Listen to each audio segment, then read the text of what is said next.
Hey everyone, once again it's that time. Time for turning your brain into an ice block with Japanese cartoons. That's right, we're back for our second episode of Anime Brain Freeze. We're your hosts, CC and John. Today we're going to talk to you more in depth about a couple of shows we each watched last season. Though unlike last time's talk about One Punch Man, we're going to go our separate ways a bit this time and talk about a couple of different shows that we watched. Oh no. But before we get it's scary. It's scary. I don't know what I'm going to do. Second episode and already separated. But before we get into talking about that, we're going to dig into what we're dubbing our Trash Stash, where we're going to talk about a show one or both of us tried to watch and thought, yeah, you know what, think we're good, don't need any more of that on the plate. They try to hit you, they try to kick you when you're down and out. But they don't know ya, quite like I know ya. I know what you're all about. We'll help each other. So, now we're going to pull the janitorial duty Oh no. and talk about our Trash Stash. It had to come up, didn't it? It did. Now, the Trash Stash, as stated before, are shows where, you know, one of us, it could be either of us if we want to bring up a show, started watching it and decided, you know, not so great, just kind of want to leave it right there and not watch it. Although, in the future, maybe we'll talk about a show in the Trash Stash where we watched it beginning to end and we wondered what we did with our lives. Yeah.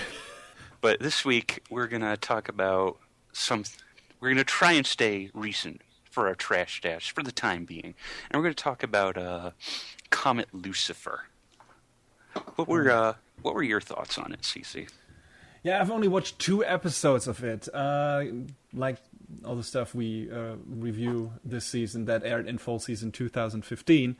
And it looked interesting in the beginning because I don't know, I liked the location of that show, this weird, I don't know, semi-Venetian city that it's set in. Yeah, it did give off that vibe, like a very seaside town sort of thing. Yeah, it was, I don't know, felt interesting, and the architecture was nice, and the style of the vehicles and everything they used in that show. I like that. That's what got me interested. And then it just, I don't know, it turned into this kind of too generic checking off all boxes mech show that reminded me a lot about, I don't know, maybe Eureka 7 and some other shows. I don't know. Did you get the same feeling in the beginning? I mean, I don't know about Eureka 7, but it seemed like a very by-the-numbers story at first. Yeah. Boy meets girl who we presume has, you know, lost her memories. There's some organization out to get her. They run away from them, but suddenly there's this giant robot that they can't tell whose side it's on, and it's fighting, you know, everything that comes its way, and it doesn't really make a whole lot of sense at first. And it's, you know, it's confusing for everyone.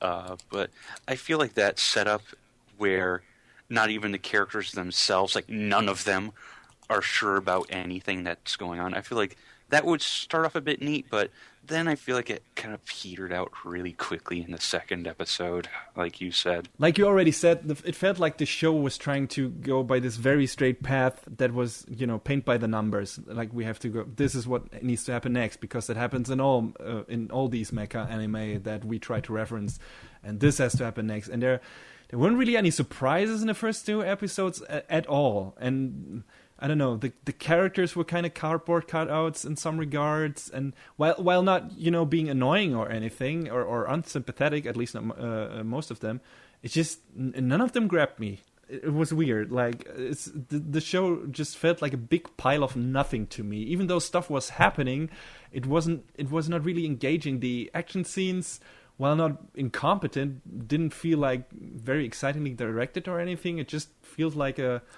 weird blob of have seen this before, pass. So yeah, I mean, the animation is done by 8-bit, and they've done, well, some of their shows are of dubious quality, not in animation terms, but like they worked on Infinite Stratus, so make of that what you will. Whew. But their animation jobs are pretty solid, and I mean, it came through very vividly, and the colors are very bright and vibrant, unlike many other shows. It just kind of stylistically grabbed me, but that aside, it didn't really leave a huge impression. It had some decent music, as far as I can remember. It's done by Tatsuya Kato, who's done some other shows I watched, like Prisma Ilia, Medica Box. So he's worked on some good big-name stuff, as it were. Buddy Complex as well. We've both watched Buddy Complex. Yeah. And that was also, I don't know, that show ended weirdly. Maybe we get to talk about it some other time. But yeah, that show started kind of promising, or at least, I don't know, I enjoyed it. The action was well directed and everything, and the story setup with the time travel and everything was neat. And then it just ended on a fart. I don't know. I assume they ran out of money or something and just had to, release the last 2 episodes in OVA form or something, because I assumed we would get a second season, and it just was like 2 last episodes or 40 minutes. Which is something. weird, because I'm pretty sure Sunrise was saying, hey, there's going to be a second season of Buddy Complex, and it just kind of fell apart. Yeah, it was just over a long final episode. It was really weird.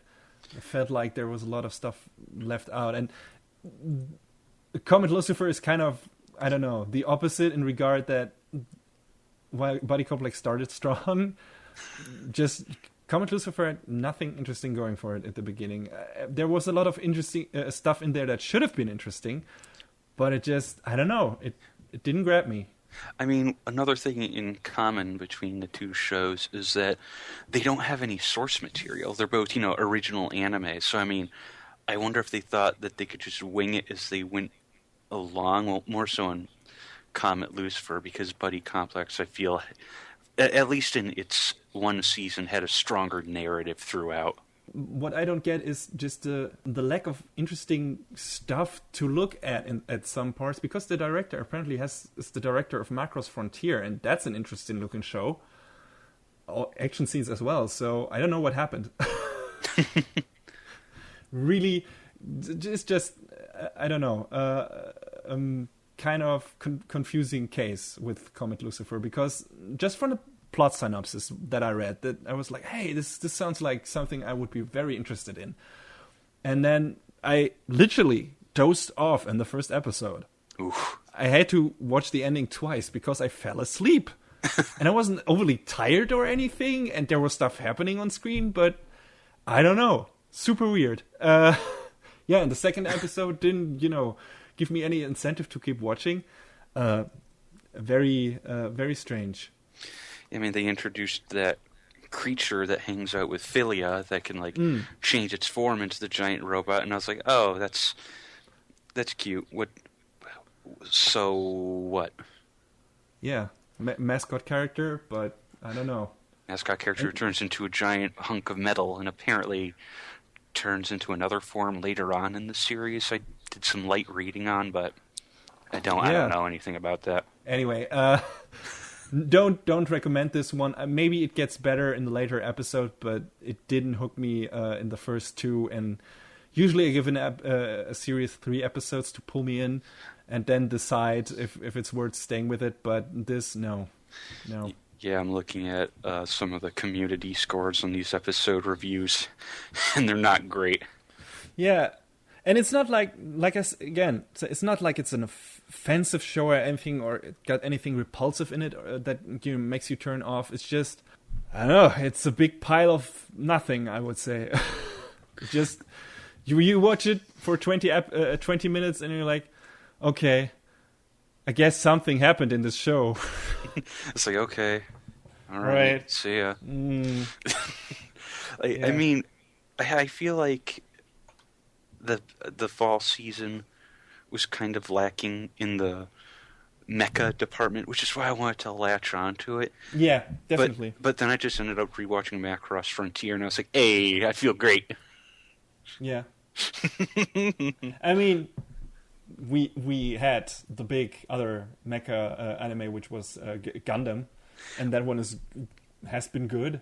Well, yes, but no, no wait. I finished Macross before the start of the fall season, I believe. Never mind. Okay. So I guess I should say I got my fix before then, and I just felt kind of let down. Me too. And that's why it's in the trash stash. Pretty much nothing more to add to that. Well, we're gonna switch over to shows we watched and we enjoyed and kept around till the end. So let's do that.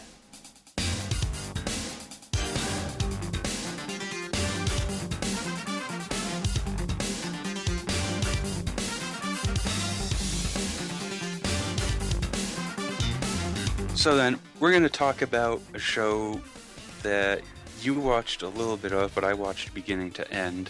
You know, a little something called Young Blackjack. Don't know if you've heard of him. He's a Tezuka character who... What? No, not at all. Never, ever. Wait, is this the Young Blackjack manga? When has that started releasing? The run for the Young Blackjack manga started in 2011, but apparently it only just got an adaptation this past year. So this particular form of blackjack is new. It's just based on an older property and, a prequel. Well, yeah, newer compared to the original 1973 to 83 run, yeah. Mm-hmm. And it's, of course, it's not the only blackjack adaptation into an anime. There were several before, like, I believe there were a couple of movies. There was a series called Blackjack 21. Mm-hmm. What a topical name for that. Yep. But this latest one ran, just this past fall season. It was headed up by Tezuka Productions. As you would expect. Yes. It was directed by Mitsuko Kase, who has a bit on his plate. A lot of his, one of his big claims to fame, looks like here, is he directed a few episodes of Gundam 0083. And he's done other work on Gundam as well. He did some directing and storyboarding on SPT Lasner, Votoms, like a lot of big robot mecha stuff. Mm-hmm. Combattler, Gyro, ZRGs. It's written by, the original manga was written by Yoshiaki Tabata. He also did the script for the series as well. And the art was done by Yugo Okuma. From what I hear, I believe it was talked about on like the episode reviews on Anime News Network that there's some deviation or really not the same vision as the manga in some parts in the anime. I mean, I can't say that for certain myself because I tried hunting down a little bit of the English language manga to make comparisons for myself, but as far as I can tell, there's no translated version, official or otherwise. So I'm not entirely certain whether or not to believe there's that much of a difference. I mean, I'm sure there are changes. That happens with any show, let's be honest. So what's the show about? I mean, for someone who hasn't basically... I mean, I know about Blackjack, but maybe some of our listeners don't, so... That's true. Maybe want to introduce us a bit to that classic character? Well, Blackjack is a doctor. He... Medicine student in this one, right? He's not a full doctor yet. Well, I'm trying to paint, the background a little bit. Yeah, sure. Early on, when the character was first introduced, he's painted up to be this, like, rogue doctor because he never really got licensed or anything, so all of his work is done, like, under the table. His intentions are well, but it's not always on the up and up is the problem. He can't, go into a hospital and be like, hey, I'm just going to perform, this operation. Because they'll be like, hey, you don't have the certifications to be here, get out. So he basically has his own private practice where he, will take on any job that and no other doctors will, because he's just that skilled. Young Blackjack turns the clock back quite a bit to when he was, as you said, a medical student. And it takes place during like the era of the Vietnam War. So it kind of paints the image of this young student who he wants to be a doctor, he wants to help people. And I mean, in the first episode, they try to show that Blackjack, or before he is formerly known as Blackjack, Hazama is his name, Hazama Kuro. Mm-hmm. They show that, he's willing to help people out, even though he's still a med student. He performs this operation on this man's son, and the man is willing to, pay him very handsomely for his services. But when he finds out, oh, you're just a med student, you're not even licensed, he just takes the payment away, and that's basically ends up being the story of Hazama's life, where he wants to help, but the realities of the world are very cruel. And isn't that something like that's happening in his, later life, that he always asks for this immense amount of payment for his work, or I don't know, some weird form of sometimes weird form of payment that is very I don't know, costly to whoever requires his services, but not always in a monetary sense. I'm not sure if I remember that correctly, because I have not seen anything of the old OVA. So I remember that being the case sometimes, but more often than not, it was large sums of money was what he was going for, because to show the value of his work, I think is what he was trying to drive at. Okay, so this is basically they're trying to set the ground for a work for that in this show as well. Like this is where that came from. Yeah, I mean, he still wants to help people, but he wants to, I guess, to make people aware that his work is worth, investing in. Yeah, no matter what his current status is, and even if he's not a full doctor yet, he has the better skills at certain doctors that are out there. So that should be rewarded. Because a lot of young Blackjack doesn't focus around his monetary gain; it just focuses around him helping people out where he can.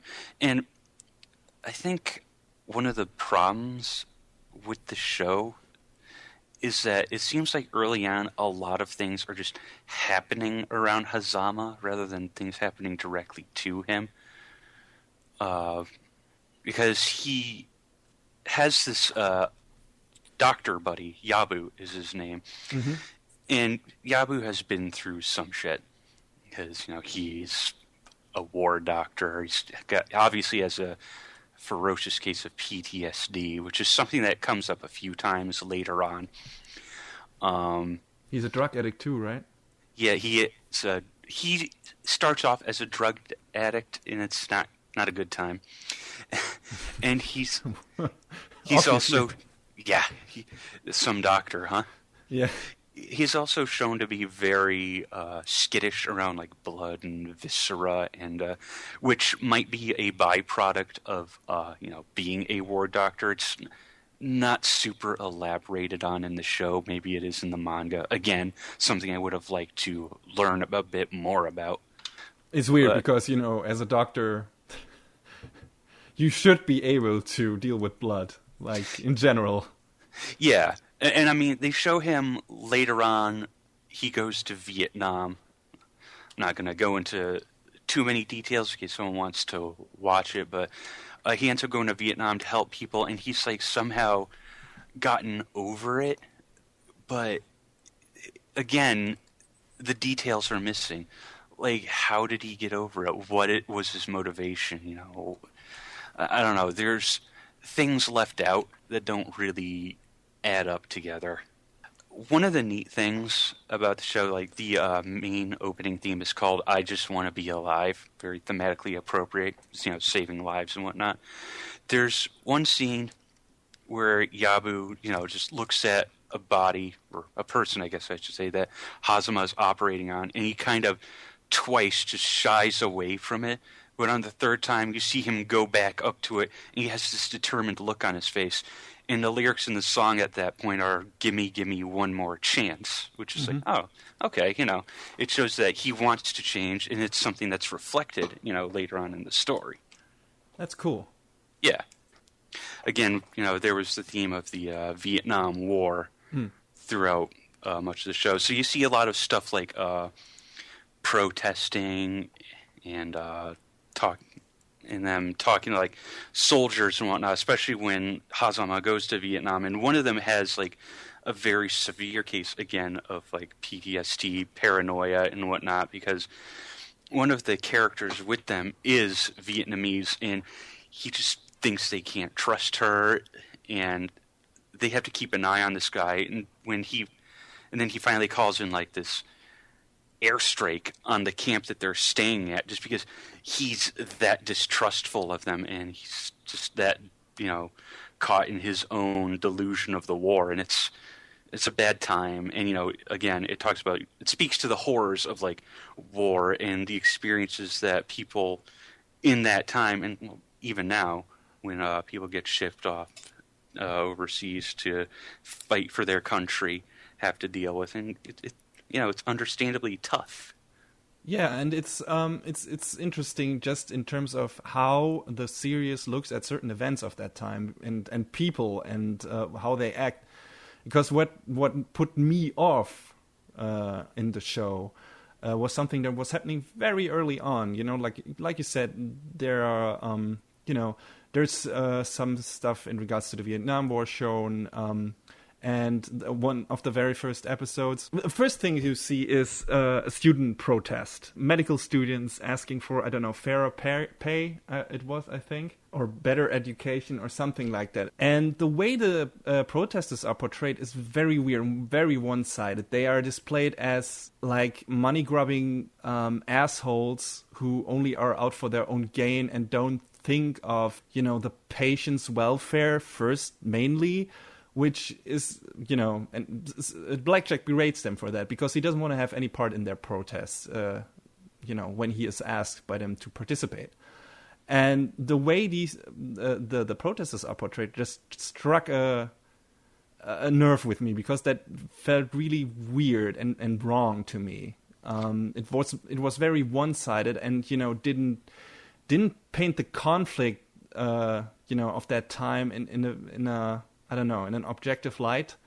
I guess. I mean, it's hard to say because I don't know much about those protests, in Japan at the time. Yeah.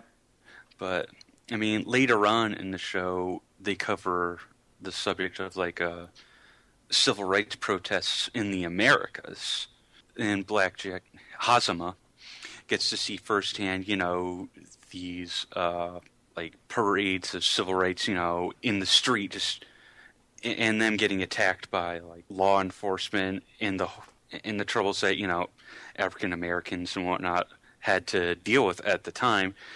And there's this one guy in particular who just keeps getting beat to hell, but he won't stop protesting. And Hazama, seems to be taken slightly aback by this, but he wants to get to the core of a certain problem that this guy Johnny has as well. Again, try not to say too much about what's going on with that particular part of the story. But there's a segment in there where Hazama gets too close to the truth, and he gets completely thrown off his path. So. All right. So they try to get a bit more diverse in that regard, like try to show both sides of certain conflicts and not just have it just this one-sided monologue about a certain political stance or something. Yeah. It just sounds like it. Another thing that I was mentioning, and which finally made me actually cancel or just drop the show, was when going back to Vietnam, to the Vietnam subject, one of two guys who deserted from the war found refuge with a group of people who help deserters in Japan and get them, new IDs and everything. And the people who just because they are protesters against the Vietnam War, and they, don't think it's right and everything. And the way those people who help the deserters are painted is, again, they're painted with this weird, nasty undertone that is very, I don't know, very vile. The way their faces are contorted and everything, they look like villains sometimes, and they're painted like they are only doing this, again, for their own gain, just for their own political agenda, without thinking about the characters who desert. That was, again, very, very weird undertones in this show for me. Very, very weird political stances and commentary that that didn't gel with me for some reason. That just put me off. Yeah, I could see people want to step away from this for that reason. I mean, to be perfectly honest, I wanted to stick with it because Blackjack is like one of my favorite Tezuka characters, so that was the big hook for me. Yeah, sure. And I'm not berating you for it or anything. I find it interesting. I just want to, elaborate on why I couldn't stay with the show, because it just it gave me a bit of a yucky feeling. I don't know how to express it. It's just, I was looking and it was like, this feels wrong to me. I don't know if I want to see that. There are some weird jarring moments like that, but I mean, I feel like it got a little better. All right. As it got towards the end. That's good to hear. You say he later gets to Vietnam, and without going much into spoilers, is there aside from him becoming a doctor, is there an overarching plot that gets a resolution at the end of the series, or is it mainly a case-by-case basis where Hazama stumbles across different kinds of people who need his help and who let him learn something revealing about the world he's living in? I mean, yeah, most of it is like a learning experience for Hazama. I mean, he meets a character when he's in Vietnam, Kiri, who would become in the future Dr. Kiriko, otherwise known as the Death Doctor, who is more or less the opposite of Blackjack. Kiriko's methodology... Does he just kill his patients, or... Well, here's the thing. Later on, Kiriko finds that, everyone's going to die anyway, so I'm just going to help my patients, ease into their death, which is like, wow, man, come on. You're not giving anyone any hope. Blackjack is there to give more hope than you, even through, his questionable methods. But he doesn't, he doesn't kill people who don't, ask him for it, right? He's just basically there to, I don't know, is euthanize the right word? I guess, yes. But, of course, this probably clashes immensely with, Blackjack's worldview. Oh, yeah, definitely. All right, so they set this up in this show as well? No, they just kind of touch on, this is this guy. And they don't really kind of heavily say that he will eventually become this guy. It's just, he is the same character. All right. Well, that's interesting, especially for people who are familiar with the older series. Bit of a fan serve there, but I think another nice fan service is that the narration that goes on, at some parts in during the episode previews and episode intros, is Blackjack's voice in all of the other series, Akio Otsuka. Mm-hmm. So he's narrating his past to the viewer, which is pretty cool. Yeah, that's nice. So would you say, if you haven't seen any of the old Blackjack stuff, is there enough in the new show to get new viewer invested, or would you recommend you go watching the old stuff first, just so that you can make more of the characters in Young Blackjack, or doesn't it really matter? I think it's worth watching, not all of the older stuff, but some of the older stuff to get a better grasp on where his character is going, because the way Young Blackjack frames it is not super great, especially because, like I said, there's a lot that's left out. Mm-hmm. That is probably a lot more filled in by the manga.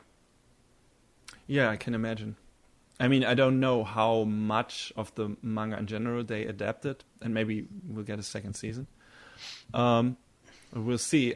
So, what were your favorite characters in that show? I mean, I like Hazama because you get to see him, grow up and, learn different things about the world around him. Not everything is so black and white, if you will. Because, I mean, Yabu and Kiriko, or Kiri as he's shown in Young Blackjack, they're probably two of the other big standouts just because, well, Yabu isn't, I don't think it's really touched on in classic Blackjack, but Kiri at least is. So there's not much else to anchor it to the classic stuff, I feel. And favorite episode? You got anything there, or? I forget what number it is, but there's an episode, where they're in Vietnam and Hazama and Kiri are operating on this soldier, and, they have to get him out of the camp before it gets, bombarded with an airstrike, and it's just a very dramatic, very tense scene that I feel shows Hazama's dedication to his work very well, and it was just probably one of the more interesting ones in the series. Are you content with how the show wrapped up, or do you, think that it would be nice to get a second season, just, in terms of continuing the story, or? I don't know. I don't know about a second season, but maybe like an OVA or two, just to, again, fill in the cracks.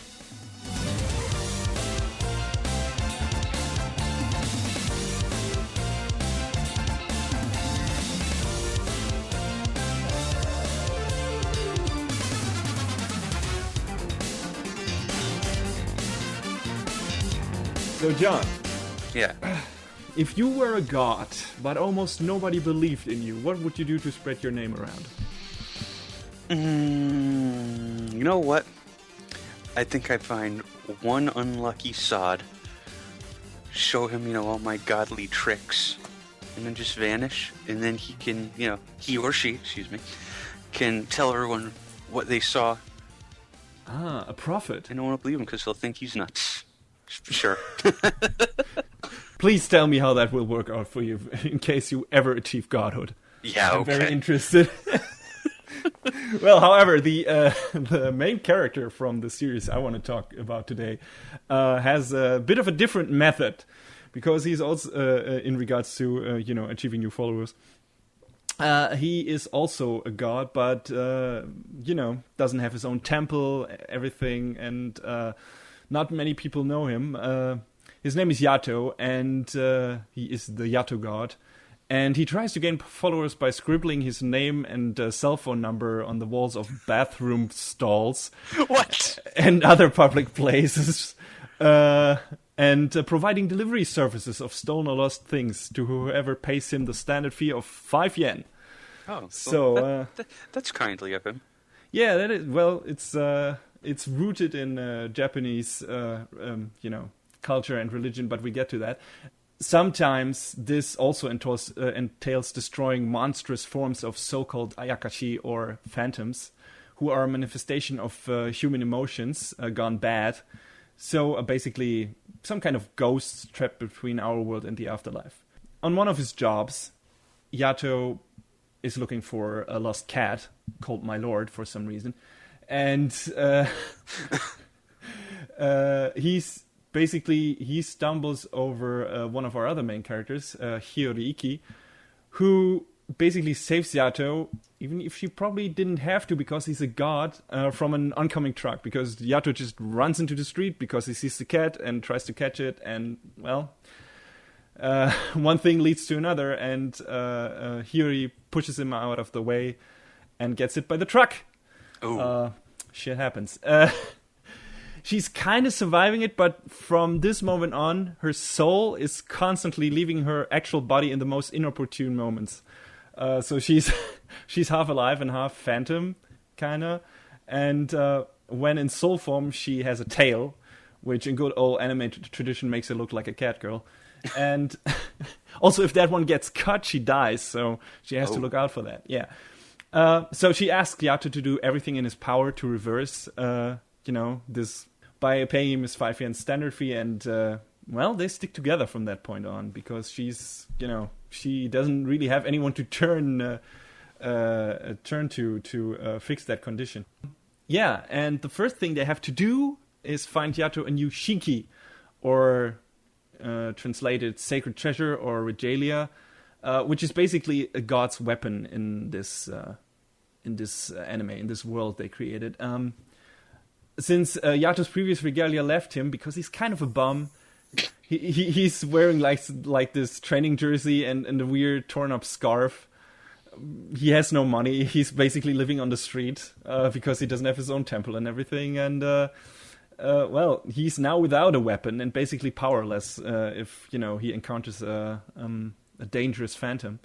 So this introduces the third main member of our cast, Yukine, who is a lost spirit that Yato makes his new regalia to fight off Phantom. So, and this is the basic setup for the show. We got these 3 main characters, and even though we are introduced to a lot more in the course of the first season, it's very much about those 3 and their relationship, which was the biggest pull for me after, the first episode, which looked incredibly good and got me hooked. But after that, it just turns to the drama that is built around Yato's and Yukine's relationship mainly. And it's excellent. And its resolution, without giving anything away, is one of the most satisfying and heart-wrenching moments I've ever seen in anime. It's just fantastic. I was on the brink of bawling my eyes out and loved every second of it. So if you love your drama and if you love your deep emotions, that show is for you. One of the central themes of the series are emotions and what effect they can have on other people, and the show conveys that very well to the viewer in a strong but not heavy-handed way. It's very good in pulling back when it needs to. And it's or holding back, and that's really, really good. The last third of season 1 is filler, which wasn't in the manga, and while the final confrontation looks nice, it doesn't really do much in terms of developing the characters, especially since the same plot point is brought up again later in the regular material in season 2. You don't need to skip it, but it's, kind of inconsequential to the rest of the story. Season 2, which was the setup for me reviewing it, because that just aired in fall season 2015, dives deeper into the rest of the cast, which is an interesting cast. The first half is about Bishamon, god of war, to who we got introduced in the first season, and who holds a grudge against Yato, and we finally get to know why exactly she holds that grudge. Again, great emotionally compelling character writing on that one. The interesting relationship building in the show is enough for 10 other shows sometimes. It's wow. It's great stuff. Like, so many complex, interesting characters to look at and to experience. Great stuff. The second half of the second season is a bit more focused on overlaying plot and world building, since it shows us a bit more of the realm of the gods and how it works. But we're also introduced to an interesting new set of characters and get to know a bit more about the relationship between Yato and one of his former regalias called Nora, which is also yeah. You see where that name is coming from. Noragami means stray god, I believe, and that is befitting to that character, Nora, but also to Yato himself. I would have to give away major plot points and stuff about Yato's past to dive deeper into that, which I won't do.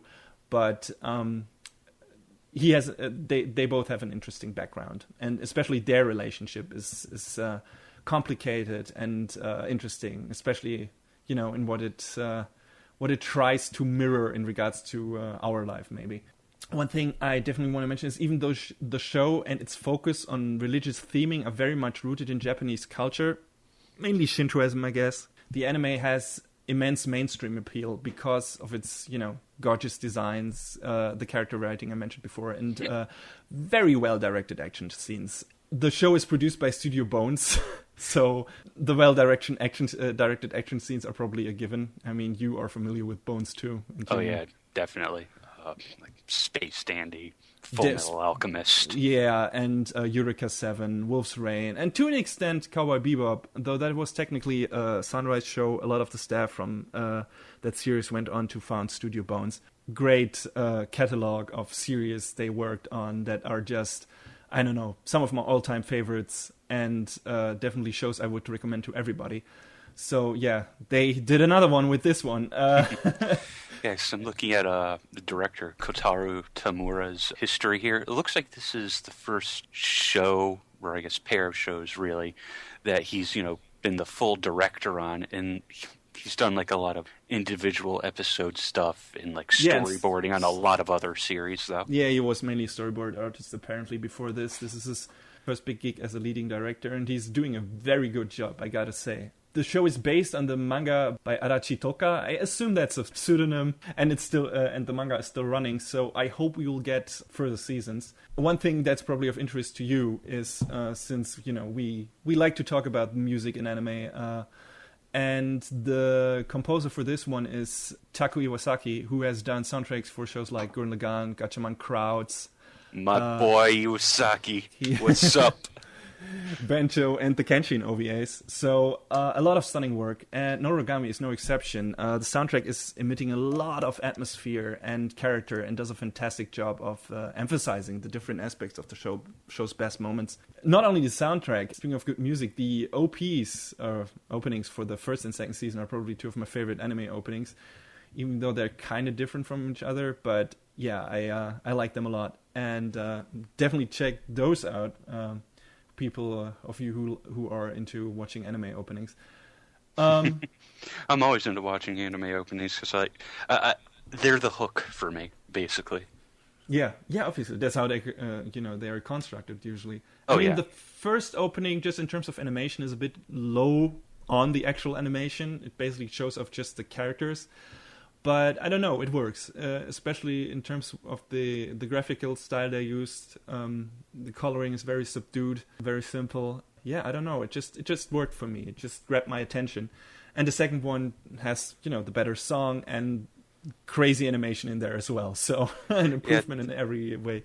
That's kind of like going back to our last podcast talking about Active Raid, how it has a good opening song, but it's more establishing shots of the characters rather than like crazy over the top animation. So I know Active Raid is slated for a second season already, so maybe when it comes back it'll do the Noragami route and have a much more intensely animated sequence, perhaps. Yeah, sure. And sometimes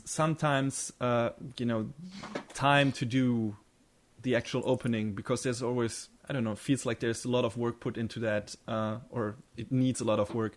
Oh, yeah. Sometimes that's cut short, and, I don't know, shows just get scenes from the first episode in their opening, or just, like we said, very limited animation, just because they didn't have time to work on that. So it doesn't always have to be for lack of, I don't know, direction quality or anything. So yeah, I know, like some shows just start with a basically incomplete opening sequence. I remember, I don't know, was it the opening to Black Bullet? That evolved over many stages. Like, there were four versions of that opening, I think. I thought there was just the two, but I think like 4 or 5 episodes in, they put in like the intended intro sequence. Oh, maybe it was that.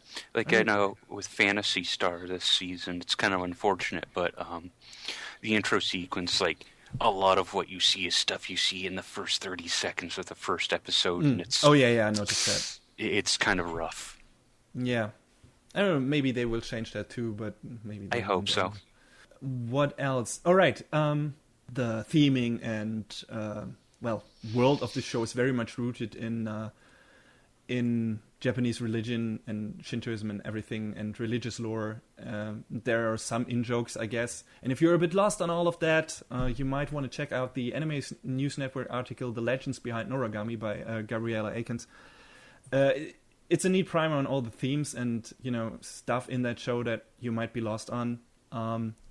I found it interesting because I it's been a while since I read up on that stuff. So just in terms of some of the characters and their naming, the name dropping in that show, it just, opens your eyes to a lot of things that might be interesting to you when you are, when you found yourself interested in that show. Oh yeah, So, reading on like lore and backstories and whatnot is, like based on actual lore is pretty cool. I always find. But that is not saying that you can't enjoy the show if you don't know anything about that stuff. The first season does a very good job at easing you into the material, like just setting up the basic ground rules, giving you a bit of names and terminology that you maybe need to know. But I found myself not really confused at any time while watching the show, because if it had to explain something, it did that very well, and just only the necessary exposition so that it doesn't, doesn't overwhelm you. Doesn't overwhelm you and doesn't halt the show, like doesn't make the plot come to a grinding halt. I can recommend the show to anyone who likes comedy, interesting characters, great design and animation. If you are into Japanese culture, there is probably a lot of interesting stuff in there for you as well. And if you are not, why are you watching anime? Just as a general question. God, why would you watch anime? Ugh. Yeah, that's a good question too. Like I said, first season does a very good job of easing you into it, because it's mainly about the relationship between the three main characters, and they're living in our world mostly, and doing menial daily tasks. So it's very relatable, and aside from the giant monsters running around that they have to defeat occasionally, and it only gets a bit crazier in regards of the god stuff a bit later on and in the second half of season 2. So you have your time to get accustomed to all of this.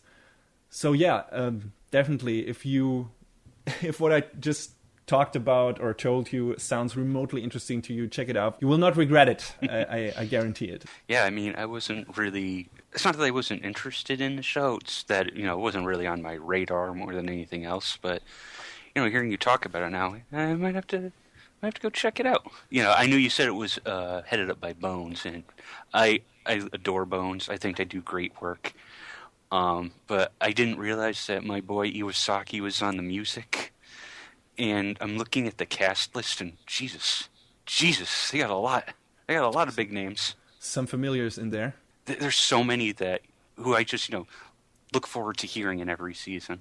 Yeah, that might also be. I'm not someone who chooses their series by cast or anything. Yeah, I try not to do that anymore. It's become sort of a plus for me where. I look at a director and the writer and whatnot. I should do that more often.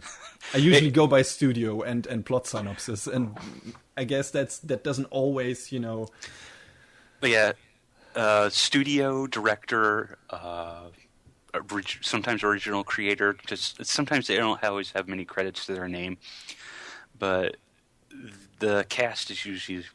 I guess not really tertiary, like quaternary sort of thing. Like, oh, hey, I get to hear such and such's voice in this show. I should check it out. Mm. So, tell me, who's your favorite in the cast? I like the main three because they're interesting. Yato is hilarious.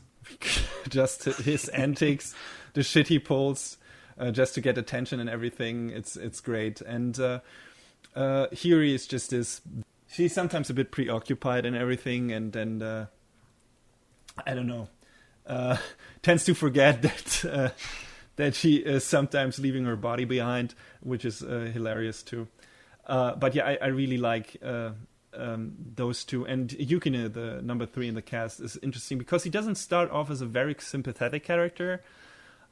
Just the way of his origin and everything, and because he's basically a kid. He died when he was young, very young, and then became Yato's regalia out of nowhere. So that brings its own set of problems with it, which is basically the buttload of the biggest arc of the first season and the most interesting one. And just again, I would say Yato is the funniest, Hiri is the most sympathetic, and Yukine is the most interesting characters of the three. And I like those two. And I guess the other big character I really enjoy is Kofuku, which is a god that is also introduced in season 1, and she is the goddess of misfortune. And she's just such a funny character, and the way we are introduced to her, the episode she's introduced in is hilarious. And that's one of, it's a fan favorite. She and her husband, I think her compatriot, are just great characters and very enjoyable. So those 4 to 5 I would say are my faves for now anyway. So what was your favorite episode or moment, if you don't want to give too much away? Well, in regards to the first season, like I already said, the climax of the big arc, well, that depends on the relationship between Yato, Hiri, and Yukine. That was very, very rewarding and satisfying and everything. And felt really good. And in the second season, favorite moment, well, I guess the conclusion to the first half was also, again, very emotionally rewarding and interesting. And because you learn so much about the background of Yato and Bishamon, and it was just that set of episodes was so so interesting and thrilling and engaging. So very much my those are my favorites, definitely. Any other final thoughts? No, just a quick heads up for people who think who wonder if they can start with the second season and skipping on the first one. I would not recommend it, because the second season heavily depends on on you already being familiar with the set of main characters, and also you shouldn't miss out on the big arc of the first season, in my opinion. So definitely check out the first season of Noragami before you check out the second. Alright, that is a wrap on the second episode of Anime Brain Freeze. All the music in our show is from the Double Dragon Neon soundtrack by the amazing Jake Kaufman. Please go to virt.bandcamp.com and check out his music. It's awesome stuff. You can find us on YouTube, Twitter, and animebrainfreeze.com. Leave us a comment anywhere you like. Thanks for tuning in. We hope you had a good time, and please join us again on our next episode. Adios. See you later.